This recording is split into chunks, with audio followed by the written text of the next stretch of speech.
સુરતના સચિન વિસ્તારમાં આવેલા પાલી ગામમાં અકસ્માતની ઘટના બની હતી, જેમાં શ્રી મહાવીર પેલેસનો મુખ્ય ગેટ અચાનક જ પડી જતા માત્ર 4 વર્ષના સની કુમારનું મોત થયું છે. સની કુમાર આશરે 2 મહિના પહેલા તેની માતા સાથે સુરત આવ્યો હતો અને મહાવીર પેલેસના રૂમ નંબર 310માં રહેતો હતો. તે દરમિયાન અચાનક જ મુખ્ય ગેટ બાળક ઉપર પડતા તે ગંભીર રીતે ઇજાગ્રસ્ત થયો હતો. સારવાર મળે તે પહેલા જ તેનું મોત થયું હતું. સ્થાનિકોના જણાવ્યા મુજબ મહાવીર પેલેસનો મુખ્ય ગેટ લાંબા સમયથી જર્જરિત હાલતમાં હતો અને તેની મરામત અંગે અગાઉ પણ જાણ કરવામાં આવી હતી. તેમ છતાં યોગ્ય મરામત ન કરાતા આ દુર્ઘટના બની હોવાના આક્ષેપો થઈ રહ્યા છે. इसमें घटना हुआ है, मेरा नाती लगेगा, मैं उसकी नानी लगूंगी और यहाँ पे मेरी मतलब वो थी बहन, वो कमाने के लिए आई हुई थी. 2 महीना हुआ यहाँ पे उसको आए हुए. इतना ही दिन में उसका पापा नहीं है, सिर्फ उसकी माँ है और उसका 2 बच्चा है. उसको कमाने खिलाने के लिए यहाँ पर लेके आई थी.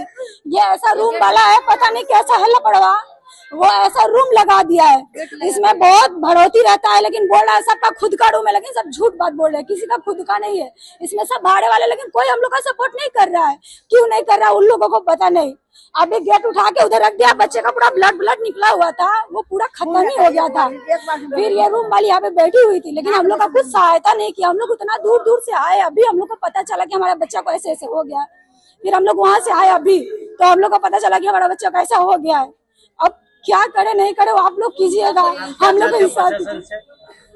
प्रशासन से क्या चाहते हो? प्रशासन से इंसाफ. हमारा बच्चा को ऐसे हुआ तो वो चाहिए, बस इतना ही चाहिए और कुछ नहीं चाहिए. और वो पुलिस वाला और हम लोग को धमकी दे रहा है, बोल रहा है कि नहीं तुम लोग कौन हो, क्या हो, ऐसे ऐसे सवाल 10 सवाल कर रहा है. बच्चे का उम्र 4 साल था और उसका नाम सनी था.